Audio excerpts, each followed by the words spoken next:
नमस्कार साथियों, Suryanagari unique club classes के यूट्यूब चैनल में मैं डॉक्टर उर्मिला राठी आपका हार्दिक स्वागत और अभिनंदन करती हूँ।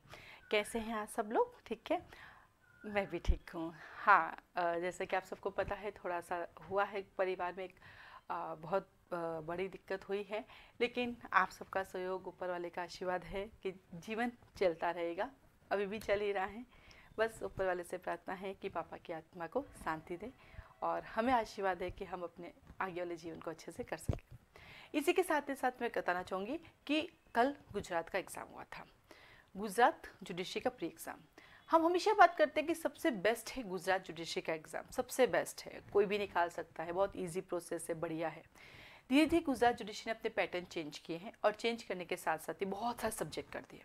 आज के दिन अप्रोक्सली हम बात करें तो गुजरात थे जीजीएस के एग्ज़ाम के अंदर हमारे पास लगभग 30+ सब्जेक्ट हो चुके हैं। लेकिन कल की जब मैं बात करती हूँ उस एग्ज़ाम की, तो उस लॉ में उन्होंने कितने सब्जेक्ट किए? बिल्कुल राजस्थान में भी ऐसा ही होता था। हमारे जब राजस्थान का एग्ज़ाम था ना पहले, तो 45 सब्जेक्ट हुआ करते थे, लेकिन एग्ज़ाम में पूरे 45 को प्री में तो वो लोग कवर करते थे, मेन में नहीं करते थे।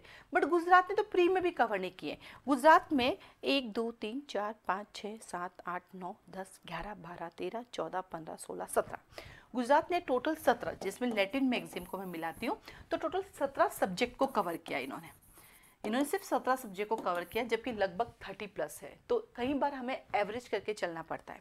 फिर जब हम लोगों ने अभी बैठ के कैलकुलेशन की, तो लॉ के जो क्वेश्चंस थे, आउट ऑफ 100 में से लगभग 54 से 55, यानी इसका मतलब अगर ढंग से लॉ पढ़ते तो प्री क्लियर कर सकते हो, कोई इशू नहीं है। और जब आप पेपर उठा के देखेंगे, contract section number 2 definition close से, इंटरप्रिटेशन क्लोज से क्वेश्चन है, एविडेंस का इंटरप्रिटेशन क्लोज से क्वेश्चन है, टीपी का डेफिनेशन क्लोज से क्वेश्चन है, लिमिटेशन का डेफिनेशन क्लोज से क्वेश्चन है, तो आपको लगेगा अरे भाई इतना ईजी था। अगर आप देखें तो लॉ का पेपर बहुत ईजी आया है, बहुत वही चीज़ें दी हैं जो कि आप सबने पढ़ रखी। मुश्किल से इस 54 से 55 में 3 या 4 क्वेश्चन होंगे जो आपने नहीं पढ़े होंगे, बाकी सब कुछ आपको पता है। आईपीसी इतना इजी, मैकनॉटन का रूल तक आपसे पूछा कौन से सेक्शन में, सेक्शन 85 उन्होंने पूछा, सेक्शन 45 आईपीसी पूछा है, सेक्शन 326 ए आपसे पूछा है, मतलब सब कुछ डायरेक्ट क्वेश्चन है, घुमा के उन्होंने लॉ को कुछ भी नहीं दिया है। उसके बाद हम चलते हैं जीके के पास, तो जीके के लगभग 25 क्वेश्चन इन्होंने दिए हैं। रीजनिंग के क्वेश्चंस इन लोगों ने काफ़ी अच्छे दिए, इसका मतलब आपको रीजनिंग पढ़नी चाहिए। रीजनिंग के 11 क्वेश्चंस दिए हैं, कंप्यूटर के भी लगभग 3 क्वेश्चन दिए हैं, इंग्लिश के भी ज़्यादा क्वेश्चंस दिए हैं, इंग्लिश के जो एनालिसिस 6 क्वेश्चन दिए हैं। तो लमसम मैं बता रही हूँ, 1-2 ऊपर नीचे हो सकता है। तो इसका मतलब हुआ कि गुजरात को निकालने के लिए अगर आपने ढंग से कंप्यूटर पढ़ लिया है, आपने ढंग से लॉ पढ़ लिया, तो भी आपका निकल सकता है। क्योंकि ऐसा तो देखो, जीके अपार है, आप जीके के पीछे नहीं भाग सकते। आपको पता नहीं जीके कितना पढ़ना है, लेकिन इस पेपर के एनालिसिस के बाद हमने भी सोचा कि सूर्यनगरी यूनिक क्लब क्लास अब जीके पढ़ाएगी, क्योंकि बिहार हैं, यूपी हैं, यूके हैं, गुजरात हैं, सब ने जीके को कवर कर लिया है, दिल्ली है, तो अब हमें हमारे स्टूडेंट्स को जीके तो पढ़ाना होगा, क्योंकि ऐसे पार लगेगी नहीं। देखो, law is a good, law का पेपर बहुत ईजी था, अभी हम लोग बैठ के एनालाइज कर रहे थे, इतना ईजी पेपर था, आपको सब पता है। आप जब लॉ का करेंगे, हाँ, अब उसमें गड़बड़ आपके पास ये है कि एक भी माइनस हो जाता तो गड़बड़ है, क्योंकि गुजरात में कोई कट ऑफ नहीं निकलती है। गुजरात में जिसके 50 मार्क्स आ जाते हैं, उसका प्री क्लियर हो जाता है, तो वहाँ पे तो आपको 50 नंबर लाना है, कट ऑफ तो है नहीं। बाकी सभी स्टेट में क्या होता है, कट ऑफ जाती है, इतने नंबर लाने हैं, इतने नंबर लाने हैं, है ना। यहाँ पे कट ऑफ वाला तो कोई जिक है नहीं, तो वो तो आप कर ही सकते हैं। तो गुजरात के अंदर लॉ को ढंग से पढ़ना है, गुजरात निकालने के लिए कंप्यूटर को देखना है, इंग्लिश को देखना है, इसके अलावा अब रूटीन का जीके पढ़ना शुरू करना पड़ेगा, तो गुजरात का आपका निकल जाएगा। तो ये एनालाइज है। Paper law point of view से बहुत इजी था, पर नंबर ऑफ क्वेश्चन बहुत कम थे, इसलिए 50 नंबर लाना थोड़ा सा दिक्कत है। क्योंकि जो मैं कह रही हूँ 54 से 55 है, इसमें से कुछ गलत हुआ तो ऑटो, क्योंकि ये पूरे सही होंगे तभी निकलेगा। अगर इसमें से आपके माइनस मार्क जा रहा है, क्योंकि नेगेटिव मार्किंग भी है, तो बाकी वाले भी आपके सही होने चाहिए। तो ये पेपर था, एनालाइज था, पर मैं फिर से कहूँ कि लॉ बहुत ईजी था। और मैं आपको बताता हूँ, इंडिया का किसी स्टेट में चले जाओ, जब तक ट्रू फॉल्स वाले क्वेश्चन नहीं आते, सत्य असत्य वाले, या फिर रीजनिंग वाले, जैसे ए और बी, फिर ए ने ये कहा, बी ये कह रहा, आर, वो क्वेश्चन जहाँ नहीं आते, पेपर बहुत ईजी होता है, वो थोड़ा सा घुमा देते हैं। और जब आप गुजरात का पेपर देखेंगे ना, एक चीज़ तो समझ जाएंगे आप, क्या समझ जाएंगे कि आपको डायरेक्ट ही पढ़ने हैं, कमेंट्रीज नहीं चाहिए। अब देखो, सीपीसी के अंदर लगभग 5 क्वेश्चन आए हैं, सीआरपीसी के लगभग 5 क्वेश्चन आए, थोड़ा सा जो एनालाइज किया मैं आपको शेयर करूंगी। सीआरपीसी में लगभग 5 क्वेश्चन है, एक दो ऊपर नीचे हो सकता है, ठीक है। कॉन्स्टिट्यूशन के 2 क्वेश्चंस आए हैं। उसके बाद आता आपके पास एसआरए का एक क्वेश्चन देखने को मिला है हमें, एसआरए का एक क्वेश्चन है।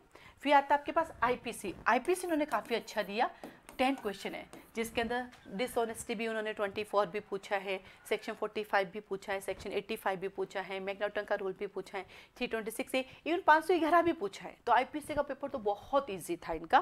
फिर इनके पास एनए में एक क्वेश्चन दिया है। इसके बाद आता आपके पास कॉन्ट्रैक्ट एक्ट, इन्होंने काफ़ी अच्छा कवर किया है, 6 क्वेश्चंस लगभग आए हैं कॉन्ट्रैक्ट एक्ट के। आर्बिट्रेशन का एक क्वेश्चन आया है इनके पास। टीपी का भी सेक्शन 3 से क्वेश्चन था, सेक्शन नंबर क्या बोलते हैं लीज पेंडिसी से भी क्वेश्चन था टीपी के अंदर। साथ ही साथ इन्होंने पार्ट परफॉर्मेंस 53 भी डायरेक्ट था, गिफ्ट का भी था। तो टीपी ने भी अच्छा कवर किया है, लगभग 4 क्वेश्चन टीपी के दिए हैं, नया जुड़ा था टीपी। फिर आता एविडेंस एक्ट, बहुत कम क्वेश्चन दिए, एविडेंस में सिर्फ 3 क्वेश्चन आए हैं लगभग, जिसमें से एक तो आपका सेक्शन 3 से आया, कोर्ट में क्या है, कोर्ट ने एक सेक्शन 8 आ गया था आपके, ठीक है। और एक बात आता है तीसरा मैंने सेक्शन नहीं लिखा है, तो बहुत इजी दिए इन्होंने। सीपीसी अच्छा कवर किया है, 10 क्वेश्चन दिए हैं। सीपीसी जब आप देखेंगे ना, वो 10 के 10 सवाल आपको पता है, सेक्शन 60 से आ गया है, सेक्शन नंबर क्या बोलते हैं 6 भी क्यों ने जुडिक्शन पूछ लिया है, अनसर्टेनिटी जो हर बार आता है यहाँ पर भी पूछा है। तो सीपीसी इन्होंने बहुत अच्छा कवर किया, क्वेश्चन भी बहुत ईजी जो आप सब आते हैं।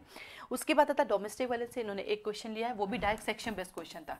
यानी मैं यूँ कहूँ गुजरात ने सेक्शन बेस्ड क्वेश्चन भी अच्छे दिए हैं, हम ये नहीं कह सकते कि सेक्शन बेस्ड नहीं दिया, काफ़ी सारे सेक्शन बेस्ड क्वेश्चंस गुजरात ने भी दिए। 156 दिया है, 156 3 आया हमारे क्या बोलते हैं सीआरपीसी का, इससे इजी क्या चाहिए आपको बता। उसके बाद हम आगे चलते हैं, आपके पास एविडेंस का हो गया, सीपीसी 10 क्वेश्चन लगभग, डोमेस्टिक का एक है, आईटी एक्ट के इन्होंने 2 क्वेश्चन दिए हैं, आईटी एक्ट के एक क्वेश्चन तो सेक्शन बेस से है आपका। फिर पार्टनरशिप एक्ट का एक क्वेश्चन दिया है इन्होंने। उसके बाद हिंदू सक्सेशन और हिंदू मैरिज को मिला के 2 क्वेश्चन है, हिंदू सक्सेशन और हिंदू मैरिज के दोनों मिला के 2 क्वेश्चन है आपके। उसके लैटिन मैगजीम भी जैसे इनके कोर्स में, तो मैगजीम्स भी इन्होंने 2 मैगजीम्स दी है, दोनों ईजी है, कई बार आप लोग पढ़ चुके हैं। उसका लिमिटेशन के भी अच्छे कवर किए हैं, लिमिटेशन में 3 क्वेश्चन दिए हैं, लिमिटेशन के 3 क्वेश्चंस दिए हैं, जिसमें से एक डेफिनेशन से आया था, एक जो है शेड्यूल्स अबेटमेंट का है था, एक थोड़ा सा ट्रिकी था, वो थोड़ा घुमा के था, जिसको ढंग से पढ़ना होता है, क्योंकि उस लिमिटेशन का सेक्शन 5 और सीपीसी के ऑर्डर से मिलके दिया है, ठीक है। तो लिमिटेशन के 3 दिए हैं। तो इस तरह से इन्होंने कवर किया। और आप जब पेपर देखेंगे आप कहेंगे लॉ तो इतना ईजी, मतलब आप जितना पढ़ते हैं उनमें से सब में आया है, 1-2 क्वेश्चन को जो है थोड़ा घुमा के, बाकी सारे अच्छे हैं।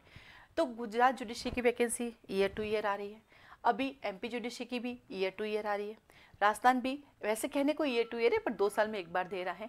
अगर जज बनने का सपना देखा पूरा करना है तो रुकना नहीं है, बस पढ़ते रहो, आज नहीं तो कल होकर रहेगा।